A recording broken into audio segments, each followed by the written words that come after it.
Okay. Okay, I'd like to call the meeting to order. And I think the minutes have already been distributed and we have a consent agenda. So is there a motion to approve the consent agenda?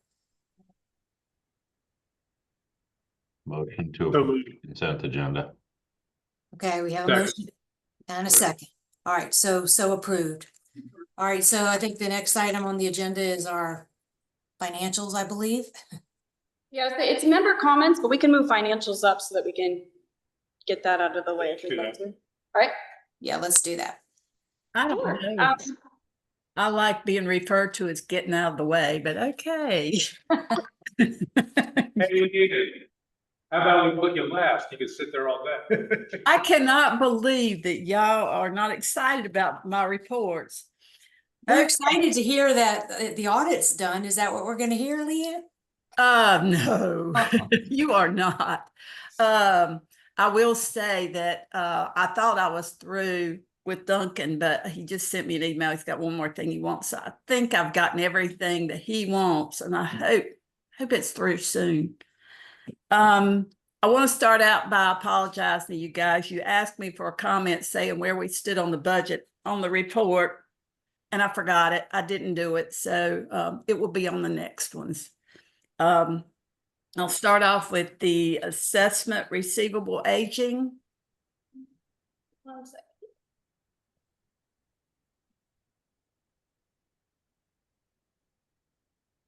Okay. You want your aging report? Yeah, I can see it. As you see, the basic assessments, they're 99% complete. We've still got a big list of people that haven't paid, or I think it's a big list for this time of year, because we'll start it on the lien soon, and that's a lot of research to do on all these people. So I'm hoping I'm going to call.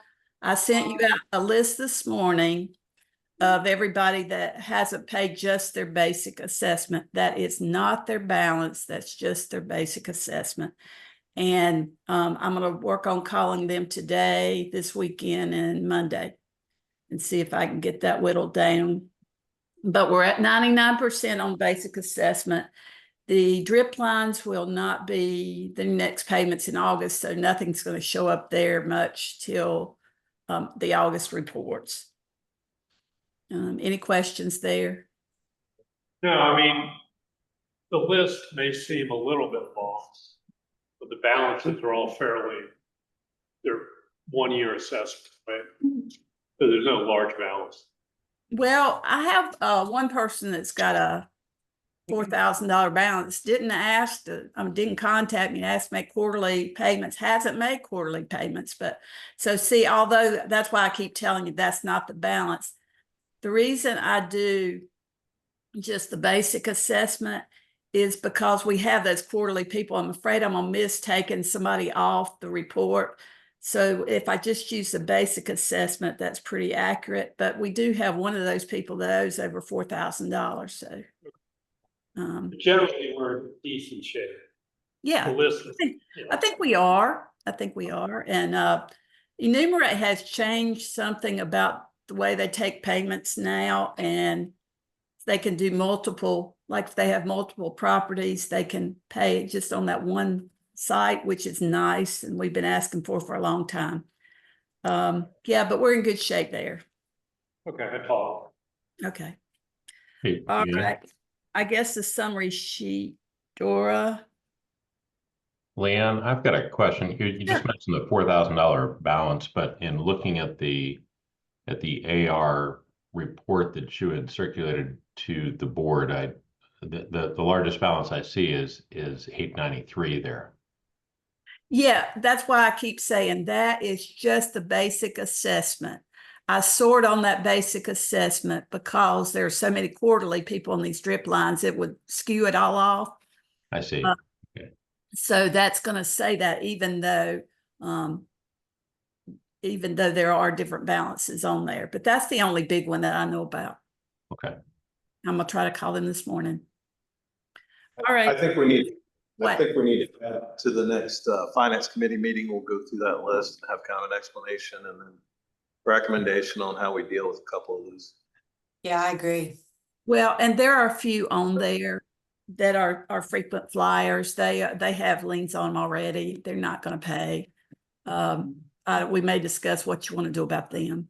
Yeah, Leanne, I know that we had spent a lot of time last year about modifying the lien process, and we do want to disfavor the use of liens. And the great innovation we came up with last year was gosh, calling people before we submitted a lien.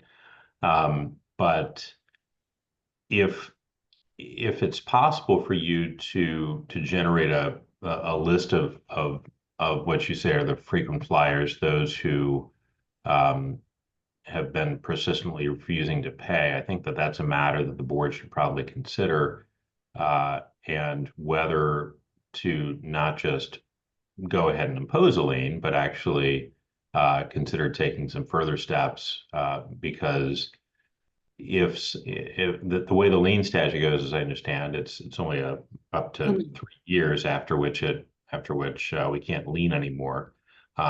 So in theory, somebody could just never pay their dues, like in perpetuity. Exactly. And that one of them I've talked to you guys about before, because I talked to the club and they're not paying there either. And it's only like a lot, so it's not like a big amount of money. I don't even know if we have the right contact information, but I've sent it everything I could research and I don't know. All right, why don't we take that back, all of that back to the finance committee, and then the finance committee will come up with a recommendation for the board to consider. I think that's a great idea. Okay. Do you have to make a motion on that stuff or not? Okay. No. Okay, the summary sheet, I didn't put it on here. I believe we are going to meet our budget so far. We are looking good. I only added a couple of comments at the very bottom that were changes. I'm still working on making sure all the insurance is in the right place, and that's difficult, but door up just a little bit more. Right about there. I only ordered, we had an issue with the pollinator garden, which really isn't ours, but the group, our beautification committee, went up there and planted lots of plants and everything, and then presented us with a bill. And then I had an issue of, that's not really our property, but I think Doug May can tell you this, but I think it's kind of an agreement that we're gonna take care of it. Is that right, Doug, or not? It's still gray area, but I think you've got a board committee that has a budget, a little budget. And so there is that. The area that they're planning in is village owned land. I spoke with Chris McCall about it. We're in the process of figuring that out. So it's not a contentious issue by any stretch. It's just figuring out how we work together on that. So we're still working on that part. Well, I think we need to make sure that the committee that, approved this or that did this, did they think it was in their budget? Did the beautification committee think it was in their budget and it wasn't? They didn't think it was, and it's not. Okay. All right, so we need to just make sure the committees understand where they have budgets and where they don't. And we're not spending money that's not budgeted. And I'm not saying we don't do this in the future, but it's just making sure the committees are really clear on what their budgets are, if any. Yeah, I talked to them about it, that saying, that's not our property.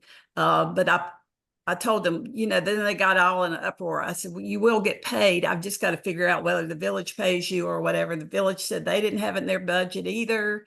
So that's why we're working on that area. It's who's going to take care of the pollinator garden. And if we are, then we need to up the budget there. Leanne, what was the amount that we're talking about? It wasn't a huge amount. They don't have a huge budget. I can't tell you right this minute. I can get back to you on that. But it's not it wasn't huge, but that, like I said, they don't have a big budget. I think it was less than 1,000, Steve, and, yeah, the village took in donations at the very beginning of when this started, this conversation, I guess, started, of about $2,000. That money was exhausted a couple of years ago when they started the program. They did not continue to carry it as a line item in their budget. So they obviously own the area, but they're not carrying money specifically for that particular garden piece of the park. So we just need to figure it out. If the committee wants to continue to maintain it and plant replacement plants, I think that's a discussion with the board at some point to say, this is what we need on an annual basis. This is what we got. And kind of go from there. I've got it on my list as a budgeting conversation item for end of year. So I think that's good. This was a group of people who got together and created this committee outside of BHA, outside of the town and outside of the village. And then it's grown so much. And then we did sponsor the B City USA and all of that, and it all gets tied together.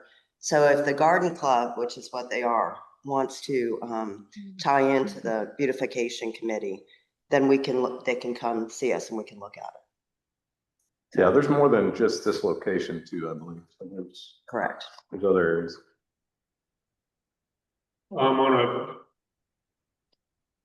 Do what? Yep. Are you ready for it? Yeah. I don't know the right time.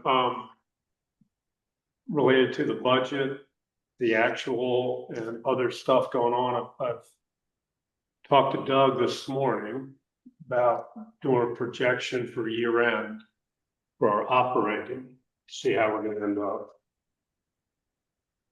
Doug and Leanne and others, Dora, others are all involved in the reserve study, which we plan on reviewing next month with the finance committee, which also has an impact on where we need to spend money or not this year and next year. So I think the goal is next month to come back to the board with a sense of what we need to do on the reserve study. Yep. Maybe more than a sense, but I'll hedge a bet to that. And also where we're gonna end up to operating budget for the year. So then as a board, we can decide if we're gonna be under, where we can spend money or put it in reserves, or if we're over, how we manage some costs. We're gonna try to be a little bit more transparent in our year-end planning. Meaning Sounds good. the board will actually be involved in where money's being spent. So anyway, so where we are through this month is important, but then we're gonna project out, Leanne and the staff, and then we'll talk about it at the finance committee and next board meeting. That makes sense. Okay. All right. We haven't paid the management fee for Surfman's Walk yet. We don't have the money yet. We ran into this last year also, but hopefully after August, maybe I'll be able to pay the management fee there. And the last thing that was over budgeted was we trimmed the backside of the association center, make it look nicer. And so that was not exactly in budget either. Other than that, I don't really have, you've got your operating and reserve fund balances there to look at. And I don't think I have anything else unless you have questions. Yeah, I do. The management fee is in effect us paying as agent for Surfman's Walk, paying us as the Yes. BHA. Yes, Okay, so it's an internal transfer of money. yes, not- yes. Yeah, not affecting anything outside. If you didn't know what was going on, you heard that comment, might be saying. running Okay, out of money. yeah, It's an internal cash flow issue between the Surfman Walk who's paying And the up. master, yes, doesn't sound right. Really a minor issue, and it's a timing issue. yeah. So, any other question? So the trimming back behind the building, was it excessive? Were there trees down? What was that about? Yeah, no, that was just cleaning up some vegetation, which is only a couple $100. So I'm not Okay, sure why we're tracking. all right. You made me nervous. Okay, no, we're fine. That it? Anybody? No, thanks. Okay, thank you. Okay, where are we at, y'all? Sorry that I was. That's all we've done. And we did the agenda. So you called to order approval of agenda. Have we approved the minutes yet? Yes. Yes. We did? Yeah. Oh, thank you. Okay. So we're on number 3 at this point, and that would be 2 Laurel Cherry Court, ARC approval. That's No. your executive one. Oh, wrong one, sorry. Have to shuffle all this around. Sorry, guys. The number Do I 3 would have be that? members' comments. Member comment. Member comments. Oh, thank you. Mhm. So at some point, we're probably going to move this down to the bottom, but we have member comments open to anyone. If there are people online, just hold on a moment and we'll start with if there's a sign-in sheet, whoever signed in first, please. We didn't have the sign-in sheet this morning, sorry.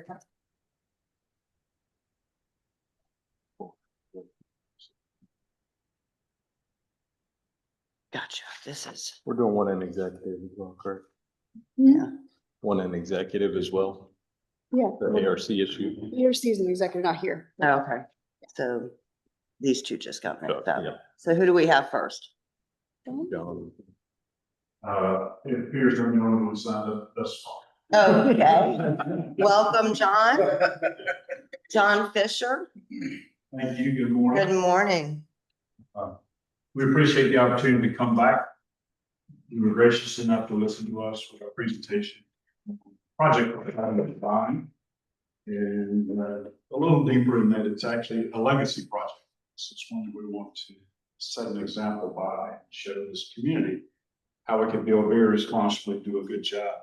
And it takes the involvement and the help and assistance, not only from this association, the board itself, with some give and take, and that's right up front. It also takes the help from the village, and we've been encouraged by the input, not only from this board, but especially from the village and other ones too, on this particular project. Our objective today is to help answer your questions, which are good and pointed questions that do need answered. And we'll be as brief and concise as we can be. We like to put this in front of you. I'm going to ask Chuck BHA, who serves as a consultant to this board and your committees out here, and also was instrumental in his BHA in the master plan of the island. And we are trying to follow that master plan to do something that we can all be very proud of, but we want to do it responsibly and right. So I'm going to let Chuck put some slides up and give you information in detail, and we'll take it from there. We'll try not to take so much time. Chuck? All right, it should be open for you to grab onto the TV now.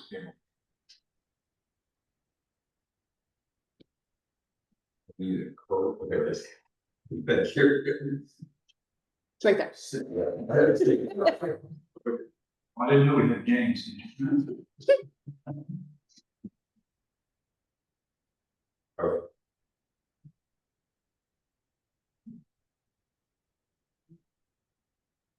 Thanks for having us. So I gave the submission that we made a couple weeks ago to Dora in physical form. We got your letter after that, so they kind of passed in the mail. So I'm going to go through some supplemental information, what's in there to address your issues. And then any questions. So the 3 topics are combination, use, and consideration for the alley. I'm going to start with combinations. They're all going to be woven together a little bit. I start with this first slide. And this is an analysis of what is there now and what would be permitted to be created under the covenants and guidelines that exist for 5 single-family lots. Here, go to the next sheet if you can. Just hit the gap so you're carrying. Oh, that's fine.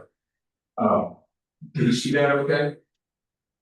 So the way the BHA covenants work, it's a single family lot development. Each person is supposed to protect the interests of the whole by limiting their particular lots.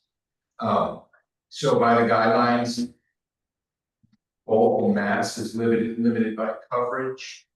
So that's 25% coverage. A little bit more complicated than this, I'm simplifying it for purpose of presentation. So that gives you about 14,000 allowable coverage over these 5 pieces of property. The Vine, we're proposing a 0.21 amount of coverage. Through the combination, we're gonna be allowed to position smaller buildings around the natural features, something that someone who has a single family lot isn't, have the luxury to do. So they come into the board, they're cutting the BHA ARVs, and they're cutting down trees, and they're having coverage issues. They're not having coverage because they're compliant on the coverage. They're compliant on the second thing, which is the allowable area that the BHA added, within the last 10 years or something, which is 30% of the lot size. So that's their conditioned space allowance. In the past, when I first started involved, the developer was everything they can to get people to do 60 square houses. People were coming out here buying lots and they were building small houses. The islands, life was unknown. They weren't putting as much money. Now people have been, you see they're maxing out pretty much every cap. So that 30% gives the total condition of 16,797 that would be permitted. Let me go back. Sure. Does the impervious calculation include where you want to put the road on our land? So you reduce. Nothing I'm talking about is talking about, it's all just particular to those specific 5 lots. Would the road, if you assume the current land owned by us is 100%, it's just all natural.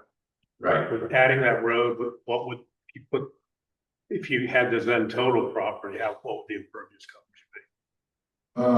It would probably be fairly close, and there's also all sorts of things we can do as developers to make that road not fully impervious. It could be partially impervious. For instance, there's a best management practices guidelines with the state. If we did this in the most appropriate way, which is to get a state stormwater permit, we'd have allowances in order to do the drainage differently. So we could get that to be a net zero basically.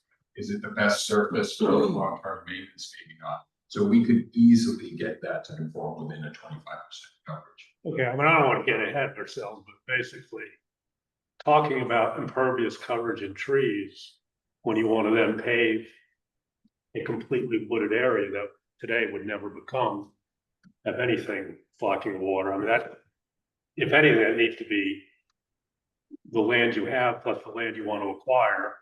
That calculation needs. Yes. And not just part of it.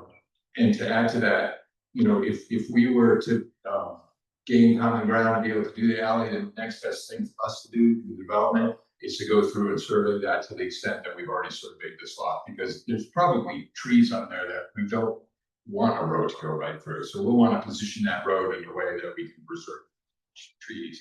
So not only. Do you know how much, actually, so you don't know exactly how much of our land you want to acquire yet? I haven't done that calculation. It's easy enough for me. Right? The easement we're looking for is 30 feet.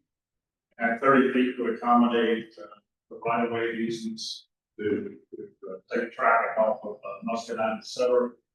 And there is a fairly significant piece of that. If you look for this little chain across there, a lot of the property that's owned by the HOA is open without any trees.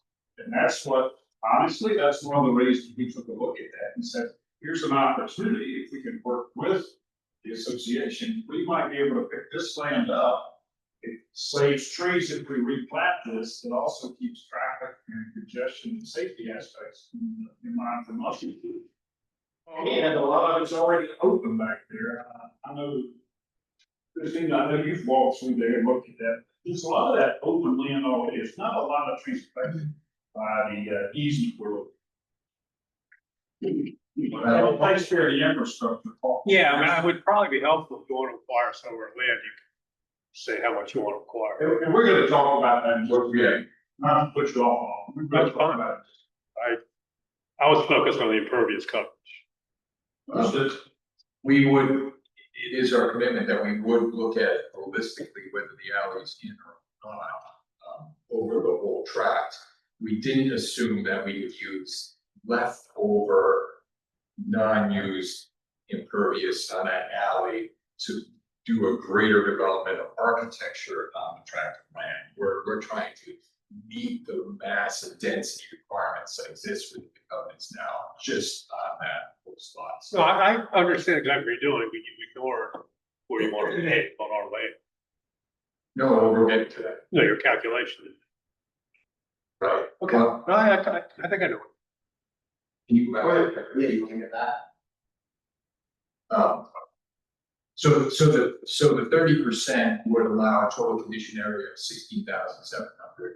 We're presenting 16,400 with a building height of 35 feet exactly as required. So we're not creating any more impact to this spot than would exist. We're creating a lot less impact than exists. Because if you go forward now, because we're positioning the building such that any of those 16 trees that have to get taken down in a single family lot development are worked around by making smaller buildings and positioning them more accurately to what actually fits down there.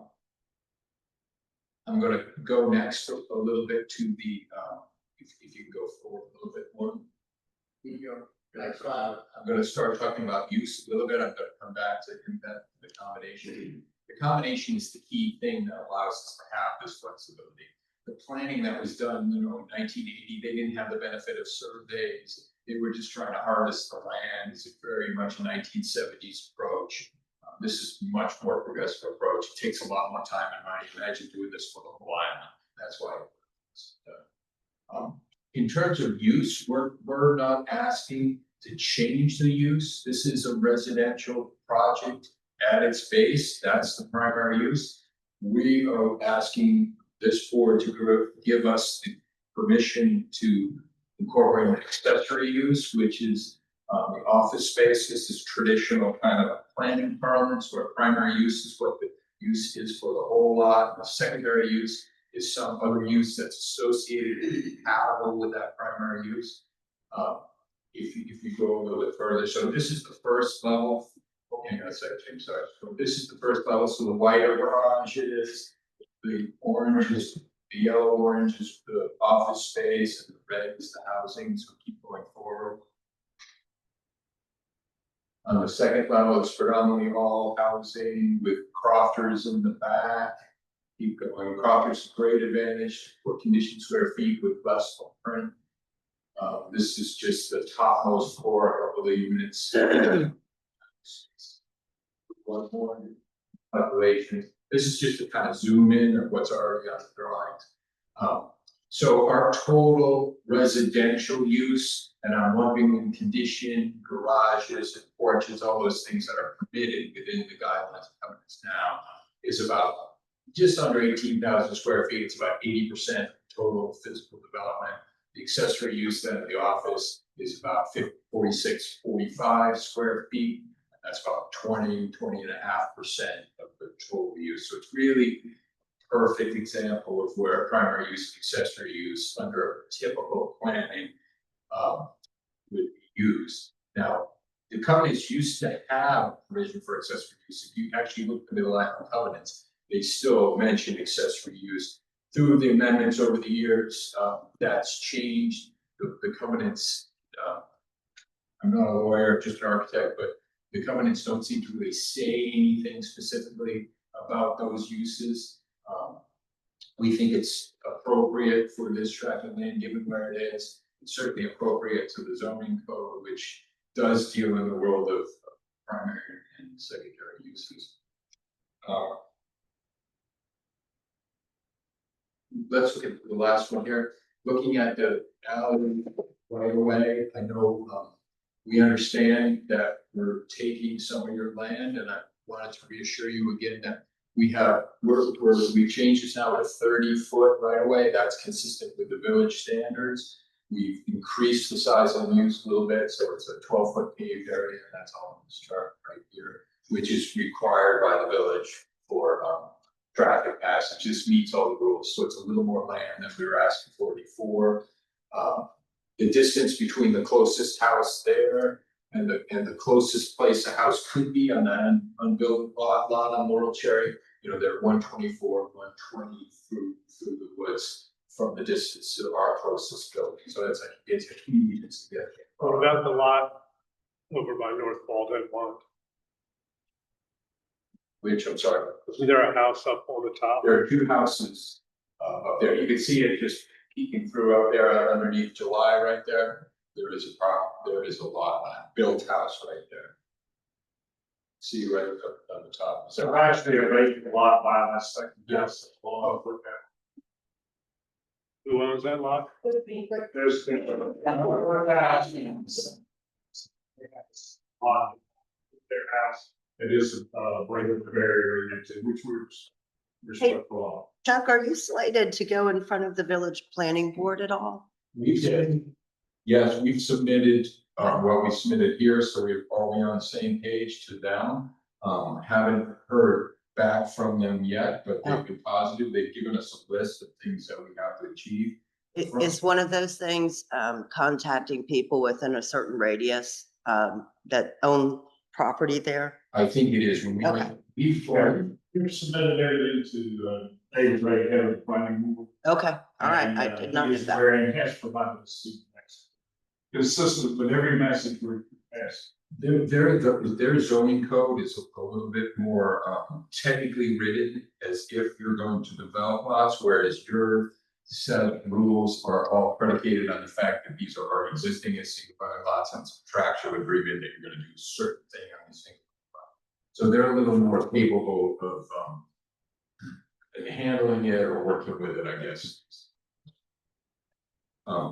For the alley, we've spoken to the developer, and I think the developer's been having some conversations, and I think that they're willing to compensate your loss of this land with a like kind set of a new piece of land somewhere that has more meaning to the BHA membership.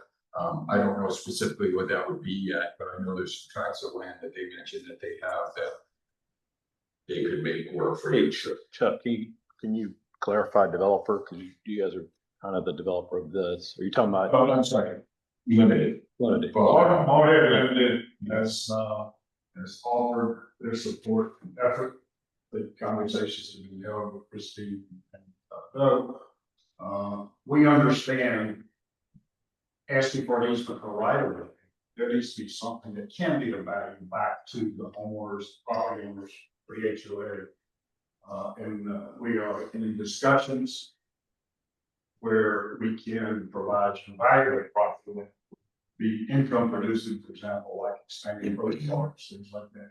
Your revenue stream in exchange for consideration for this easement, which would go over to the village. Utilities and up to itself.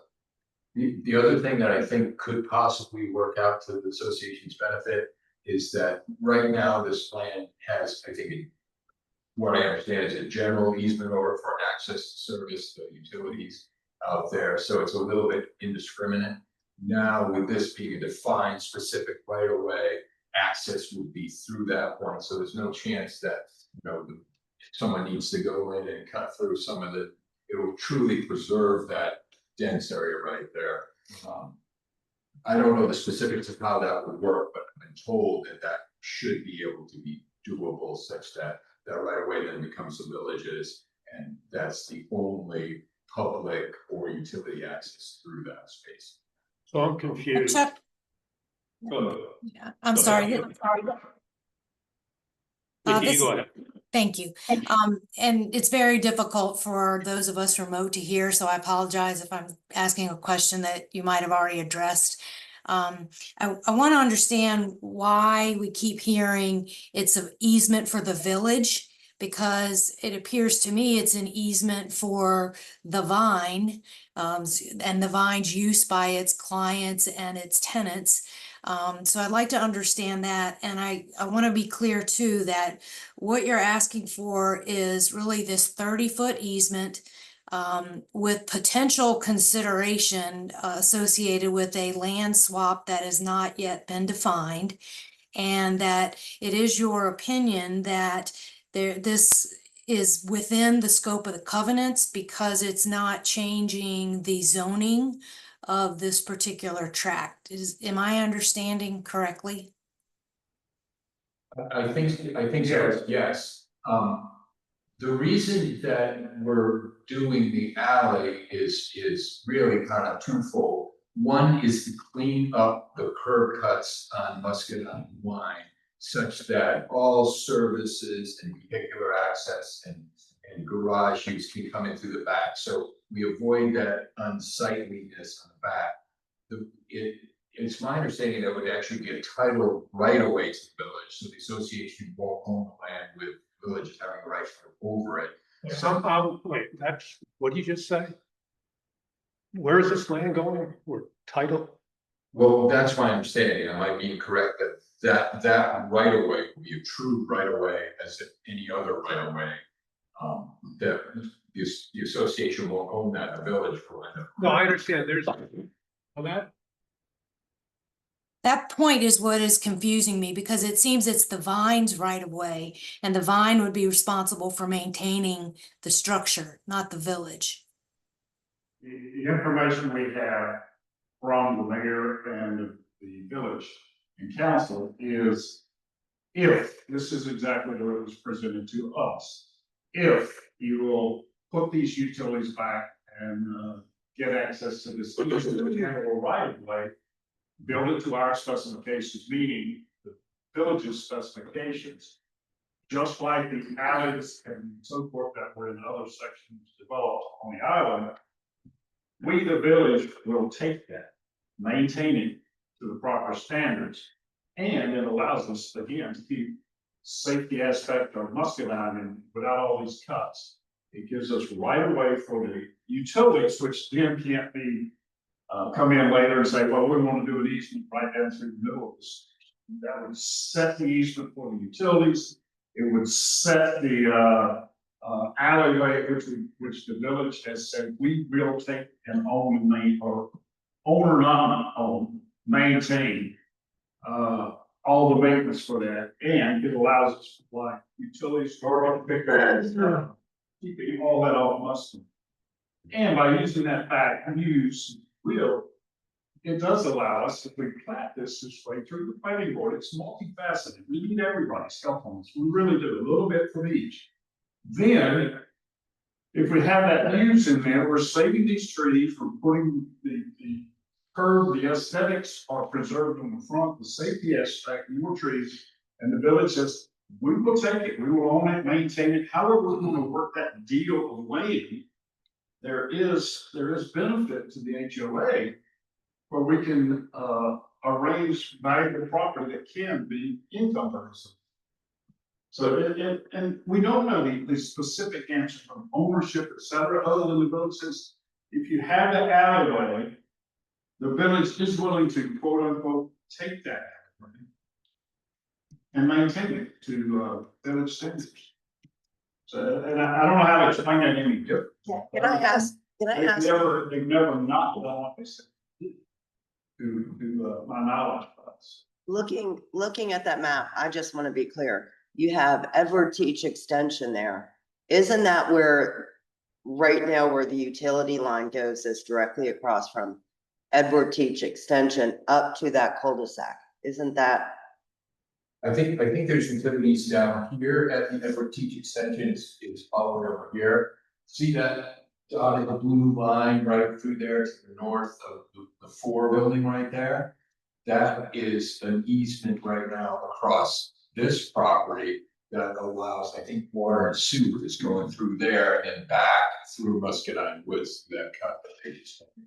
Where the little opening is and chain, that is the easement. That's the easement, correct, okay. We're respectful of that. This would keep anything else from coming in there always back and never affected. It really simplifies the process and the look property and maintenance for the village. Yes, that it's trees and everything else. And probably, I think the biggest thing is the safety aspect of keeping Muscadine clean.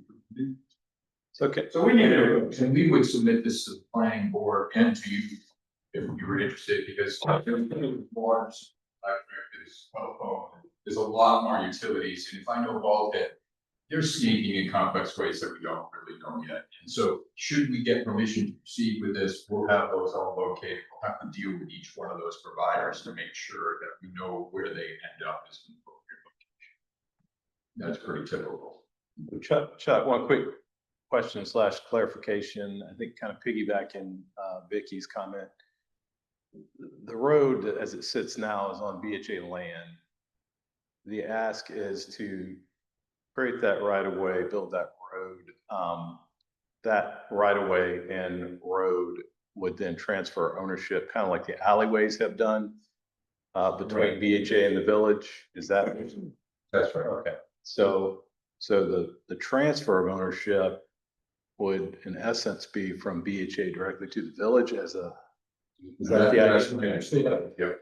And it will, property owners then have a right of way to use that that road from the village. Yeah.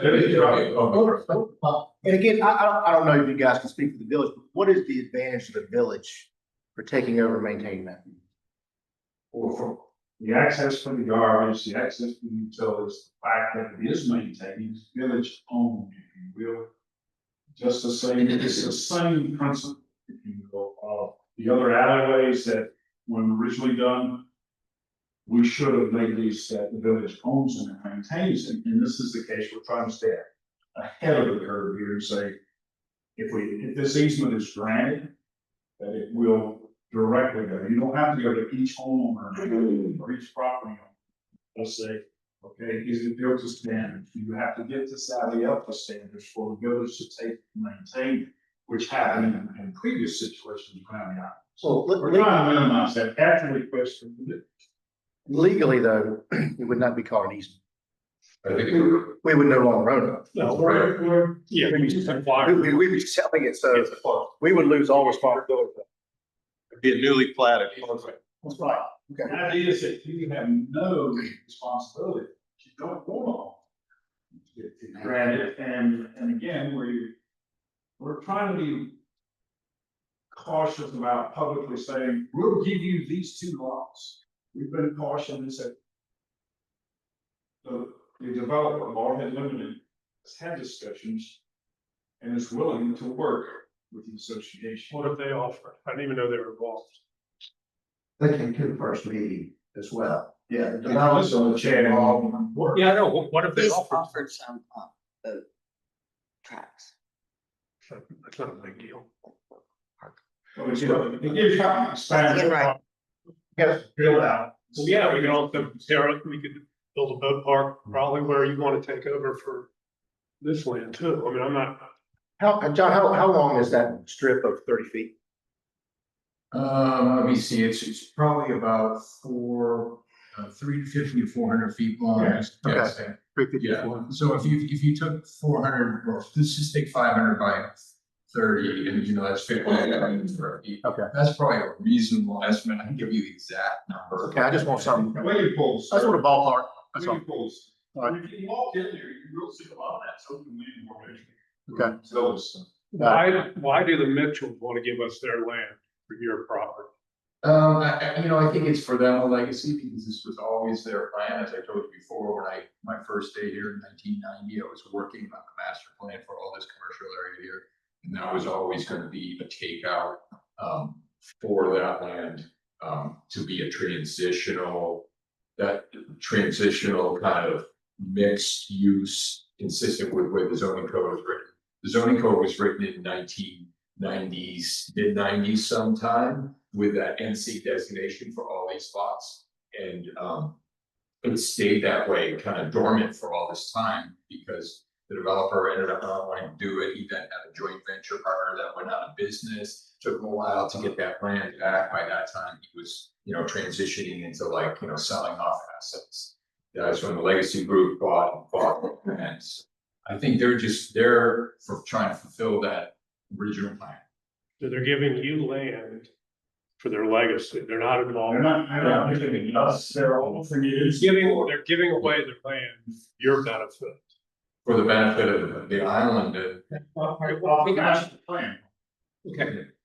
They have no economic interest in this deal. Correct. That's my understanding, yeah, isn't it? There is no economic gain to limit it, other than this supports what this land originally was platted and designed for. And it's failed before because of money situations and defaulted back.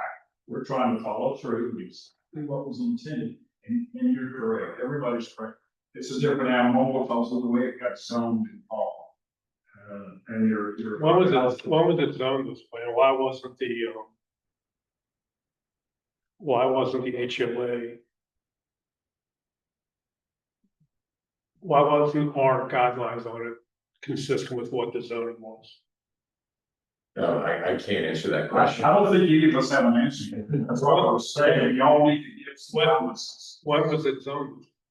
I think in the mid-90s. Yeah, and I haven't done a track through of what, I'm looking at what the rules are now. I remember when it was zoned, so I'm trying to remember in my brain sometime in the '90s. The developer at that time had pretty much complete control over the covenants and association, so they knew it was going to be easy for them to, you know, adjust this track as necessary to meet whatever the developer wanted to do. I can say, Paul, that I did have a brief conversation with Chris McCall at the village with this particular one. And that plan for the commercial evolved over the growth, as I was told from Chris, and this may be a question we asked Chris directly. It just evolved as the commercial expanded back then. They needed a plan to handle it. This got lumped into it at that point because of prior history. And that's how it was kind of explained to me from Chris on the why the chicken came before the egg, if you will. And I think at that time, the village did not have confidence in the association as managed by the developer, that there'd be consistency in how those covenants were going to go. So they were developing a parallel set of rules. And through that time, I don't believe those rules have been amended at all, but your rules have been amended considerable amounts of time with the recombination. So little tweaks to things here and there can radically change specific areas without knowledge. And I think that's the most important point here. That's why we have a board of intelligent humans that are able to decide what is the best method and what does get involved in Ireland. Globally, the better approach to development. So that's why we're. Well, yeah, I mean, if what you're saying is true, there's got to be some documentation out from the mid-90s. I mean, you know. Anyway, All right, any more questions for Chuck? Or any of his team? Sorry, my voice is trying to work today. Or anyone on his team over there? All right, thank you, Chuck. Thank you. Thank you, Chuck. Appreciate it. Thanks, guys. All right, Karen, I know you're sitting there and we have you on our executive agenda. Would you like to speak a little bit about the reason you are here today? You did during members' comments. You're welcome to. Is it gonna be duplicated? Should I Is Karen visiting us in executive session? Okay. This would be more for the public to hear, but in executive session, the public doesn't hear. If you want to take a couple minutes and be brief, you can do that. So, you know, kind of nice that we have the map right there, because my house is on it. And, so I have, applied to have a roof lever. It's, about 5 feet high. It houses about 15 books. And the architectural review committee denied it. And then I went to an appeal a few weeks ago, and they upheld the decision to deny it, with the reasons being that it was placed currently it wasn't placed within the setback. It was too close. It was to the road. It's not within the setback. And that it would, the two reasons were it could set a precedent for similar requests, although page 4 of the architectural design guidelines say that any decision that the architectural review committee makes does not set a precedent. So the first reason they said it would set a precedent, which it already is accounted for in the So guidelines. can I stop you right there for a second. So if we're going to go into detail on ARC discussion or any of that, I think we save that for the executive. But certainly conceptually, if you want to talk about it in this meeting, I think it's fine. But I think it's more prudent, given some of that language is specific to your property, that it happened in executive session. Karen, talk about those numbers and facts that you had delivered. So conceptually, a Little Free Library, there's over 200 worldwide. They are primarily in residential spaces. They are on every other island, non-car related island I can look up. Fire Island, Mackinac Island, any other space. Balkan Island is the only place that there is not a Little Free Library. So they've been allowed every other place. They are, it's just free. The books are put out there. You can read books there, you can take books.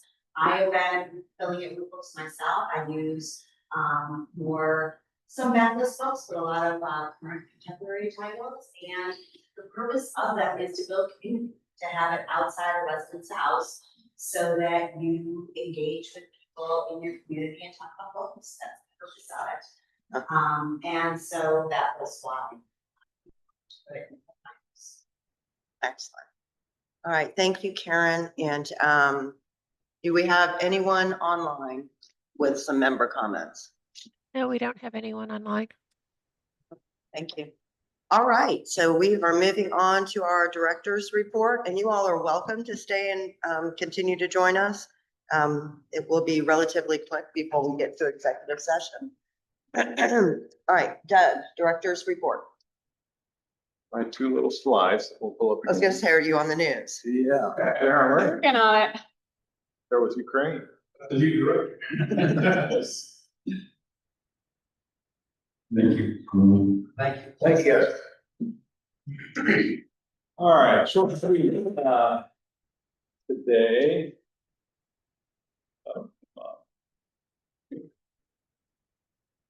All right, so I know everyone has been eagerly anticipating us getting a new software at this point, given the emails that seem to keep coming from our current software, which I think we have, cross our fingers, stopped. On this slide, we're talking about the current evaluation of replacements for that software. So we've made great strides to look at 2 to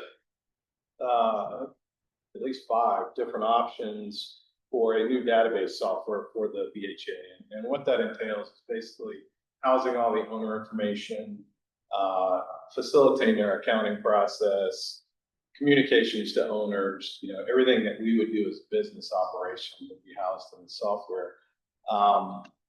So I think we're down to at this point. We're creating a matrix for the board that we'll present very soon. I think we've got one more that we'd like to look at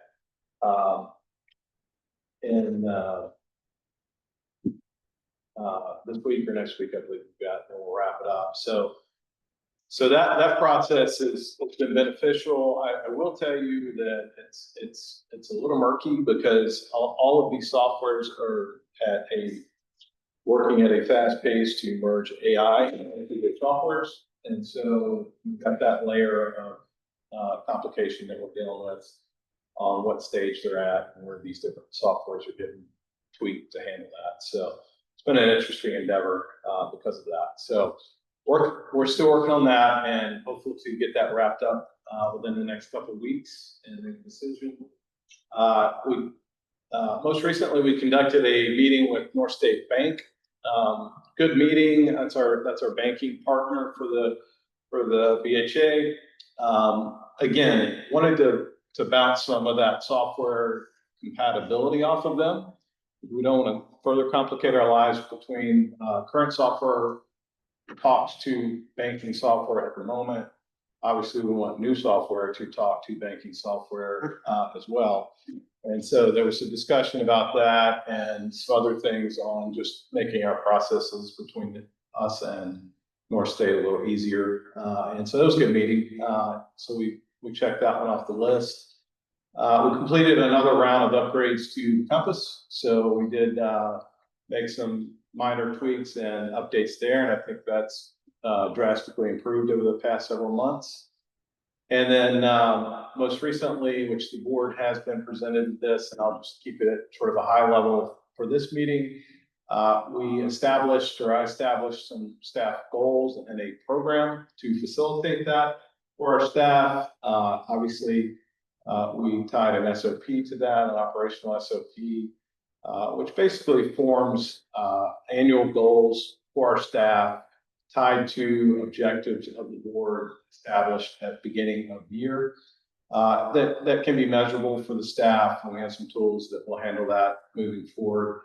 But four primary areas of focus for us for at least the rest of the half of this year, which is the four colors that you see there. Employee, and I'm actually gonna read this off. Employee development, improving efficiency, establishing a little more structure, and enhancing BHA image. So as we're upgrading our Compass and some of our newsletters and meeting with the other committees on a more regular basis, we hope that that improves our image.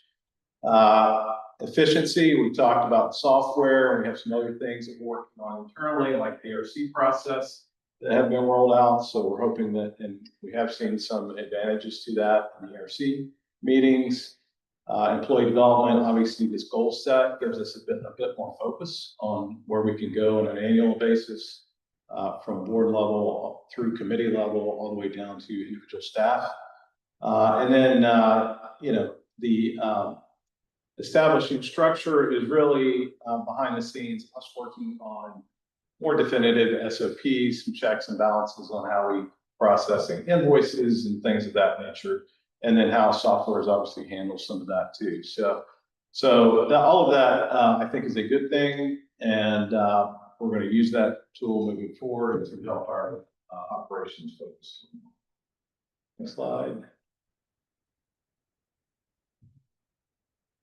We'll have a few things that are on our to-do list and are in process. Reserve study update is nearing completion. So that process has been ongoing for a couple months now. Consultant came out, reviewed all the assets that we have on the island under the BHA umbrella, updated the list of all those widgets with new replacement costs and new end-of-life expectancies. Sent us a draft over. We compared that draft most recently to the old report from 2020 and found a few items that were different. And we went through that in a meeting with the consultant. And so we're in the process of kind of wrapping that up to where we can get it in front of the finance committee to say, here's the findings, here's the updated report, and here's some minor changes that they found. And this is what we can project as annual contributions. That study covers a 30-year outlook, so it's a beefy exercise, but it's about to be wrapped up. So moving forward with that, working closely with CPA. So we did put a hold on and we appreciate the finance committee giving us a little bit of leeway this month to skip a meeting to work closely with CPA consultant. I believe he's down to one item. We thought we had almost finished this week. Definitely will be finished next week and then moved over to the auditors. So we're pushing hard to get that done. And then we touched a little bit on the enumerate emails. I think the first email we sent out, the whole issue with the enumerate notices to the community. The first one was the engagement platform is a new piece, new to us from Enumerate, and they decided to send out emails without our knowing to all the owners explaining how to get onto that system. We had to backtrack that and help explain that to the owners as to why they did that, which we were not told that they were going to do that, obviously. Second email went out on some some other noticing. And at that point, it took us about 45 weeks, 3 different staff people trying to track this company down to get some support on it, which was obviously very frustrating for us, and I know for the owners as well. But we did turn off that automatic email, or at least that's what I've been told, process. So we'll continue to work with them. They are our current software, and continue to focus on some new stuff as well.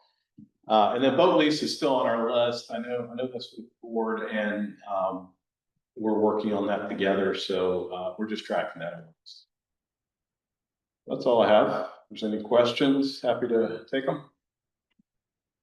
You know what survived a few months? The red flags and the green flag. Yeah. Yes, who's so happy about that. Yeah. So take a picture and send it to us. That's excellent. I love it.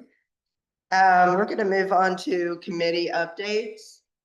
Does anybody have any updates for their committee? Is Betty with us today? No, No. she's on vacation. So, We didn't meet. you didn't meet. We didn't meet. Okay. I thought finance? Yeah. I thought you did have a finance. No, that's it. Oh, you don't need it. He got swamped trying to get Okay. a bunch of stuff. Yeah. So I have nothing else. Well, can I give a comment about your committee meeting? I had 2 phone calls after your last meeting to tell me how. Should we do this? Should we do this in executive? All good session? news. All good news. All good news. So thank you for that. ARCB, anything, Derek? You did have a great comment for me as well. Shortest meeting yet. Yeah, shortest meeting and well done meeting. Yes. Efficient. So thank you for that. I can We speak. talking about ARC? Yes. Yeah, People I know who are on the ARCs are just, they're like, wow. yeah, and it's not just, obviously they're following the guidelines. It's efficient. It's also, if they need to make a recommendation or a change, a recommendation, and they say, if you do this, we approve, and they get approved. Not, well, to come back in 60 days. And That's well. And there's 2 reasons it's going so smoothly. One is Chris and Dora and everybody, because we have what we need. It's Dora, Allison. I mean, unbelievable. Thank y'all. And number 2 is because the committee is approving stuff immediately contingent upon them doing X, Y, and Z within 14 days. And we're giving those recommendations where we're able to, Yes. and pointing out that it is recommendations. And Chuck that just left, he is my architect contributor. And he's great about giving some recommendations. And the book that Kim Bandera has put together for paint for people who don't want to think about paint is Awesome. going well. Yes. So, and Dora is always a good helper with everybody. So Right. thank you for that. And so that covers me with my ARCA. Betty is not here for education and recreation. We're going to have a talk about Steve's committee in executive session. Unless there's anything you'd like to say, Steve? There's in as much as LRP has been reviewing and monitoring the ferry. Just did want to mention public session that the minor change to the ferry schedule has been approved. It's going to be effective August 15th and has been published both by the Utilities Commission as well as Transportation should be posting flyers. I think that it's probably something to publish in the next Compass, even though it is only a change on Friday and Saturday, departing the island. Instead of having the ferry run on departing BHA at 9:30, it's going to depart at 10. And again, that's going to be a summer schedule change effective August 15th and will be in force through October 31st. Yeah, and thank you, Steve, for your hard work on that, along with Christina Krass and Chris McCall and Bald Head Island Club, all of the entities that have worked hard to make that. The island businesses appreciate you all with your hard work, because that is a necessary boat to get off the island on the weekends for their workers. Yeah, I would like to make one comment about the nominating committee, which is, we're going to be forming the nominating committee here presently, and we'll be soliciting suggestions from the board members as well as the BHA membership at large for nominating committee members for this year. Excellent. All right, I think that does it for committee updates. I don't think there's any more. Vicky, do you have anything to add? Nothing to add here, thank you. Thank you. All right, so we move on to board president's report, and that is good timing. I think I finally got my voice back. Just a few things. I'd like to cover just a few highlights from last month's meeting. The safety video has been up and running. I've had a lot of comments about that. We've also posted it on our website. We've sent a compass out. We have it in the Island Report.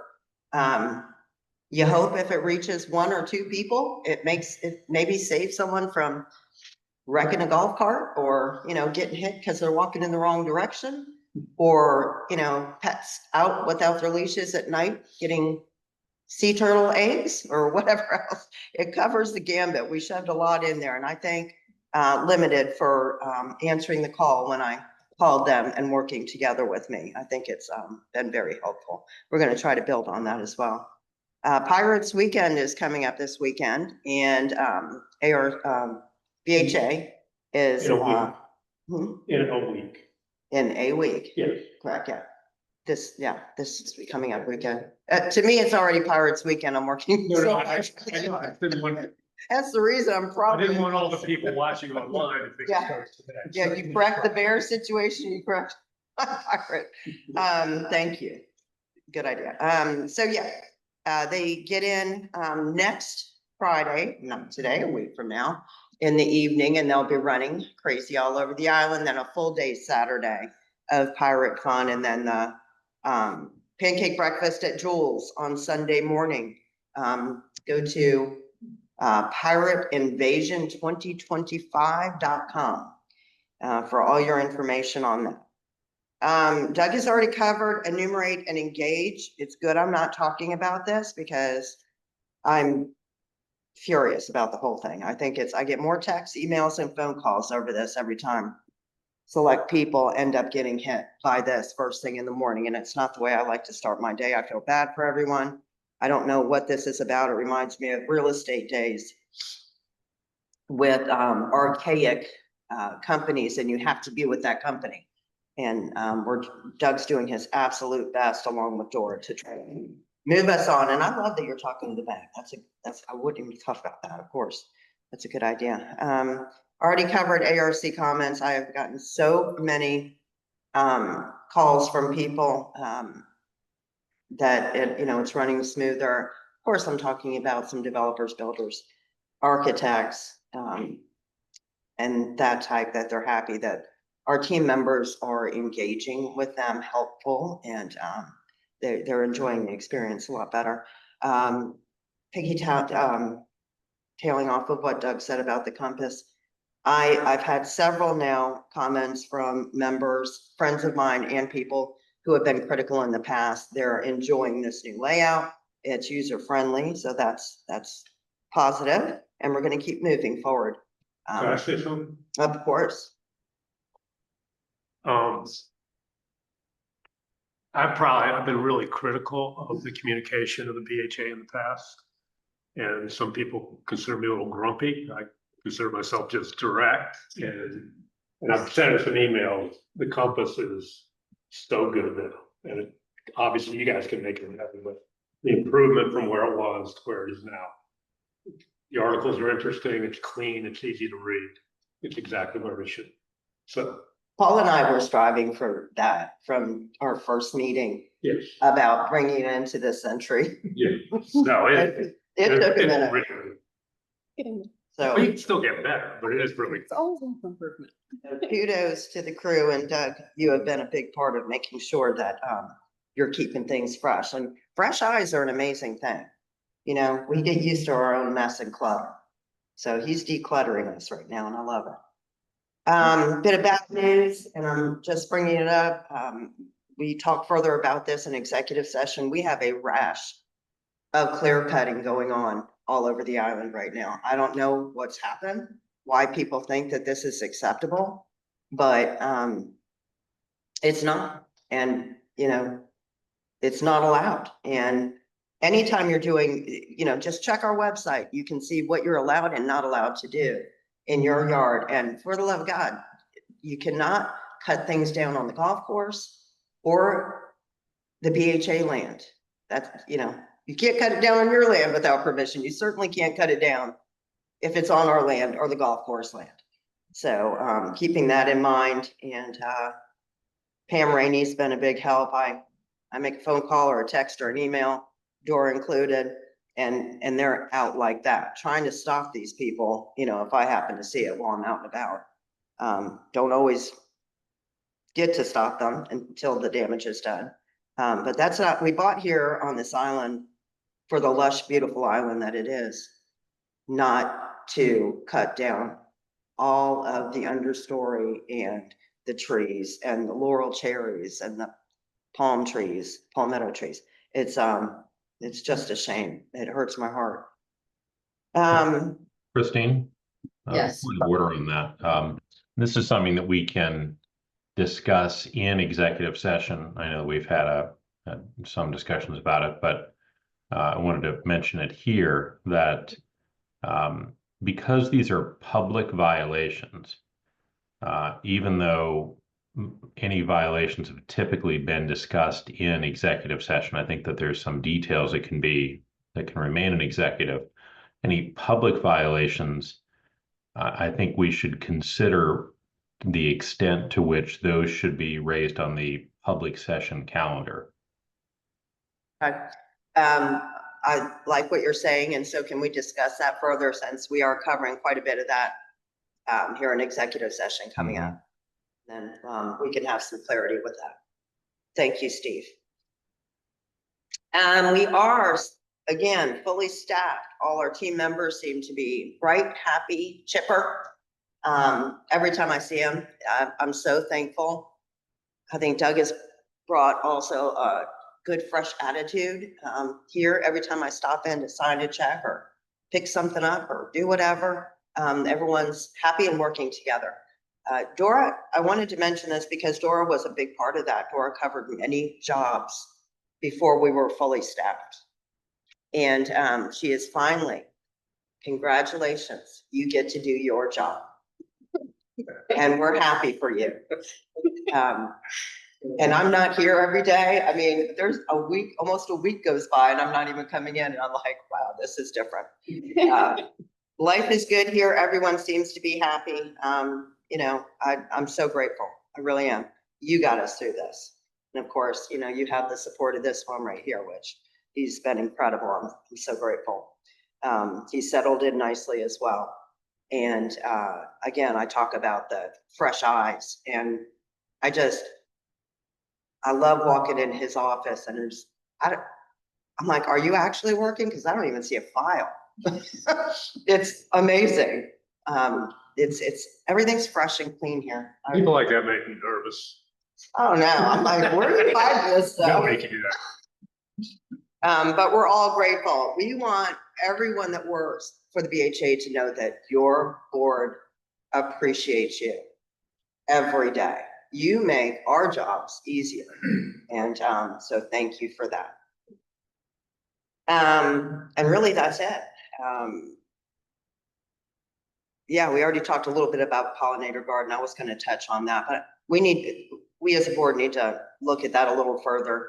I started thinking about this last week, how we've got a little bit of a mishmash mess, and I love that we're supporting something with our beautification, but this was a garden thing from people that just live on this island that work with the village that then came to us. And so we need to sit down and figure out how we're all going to work together.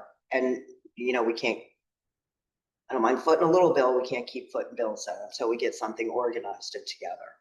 It's sort of a fault headway. A group of people decide to do something and then raise a little money that walks away that spends other. the village or ourselves to pay for. Yeah, but Which it doesn't mean the intent is wrong, the idea is wrong. I'll tell you, because this is such an amazing, beautiful thing. And we do this, we share duties with the village.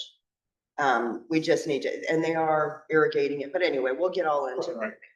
It's just, we gotta be careful about how much we take on with that, because it's spread all over the island. And we know what'll happen. All right, so that is that for me, unless anyone has any questions for me. If not, I'm gonna call this public session of the meeting to adjournment. Do I have a second? Second. Okay, all in favor, say aye. Any opposed? All right, 9:53 adjourned. Christ, so out of it. Let's give everyone 10 minutes to stretch and let us work to get into our executive session. And Steve, we'll see you in about 10 minutes.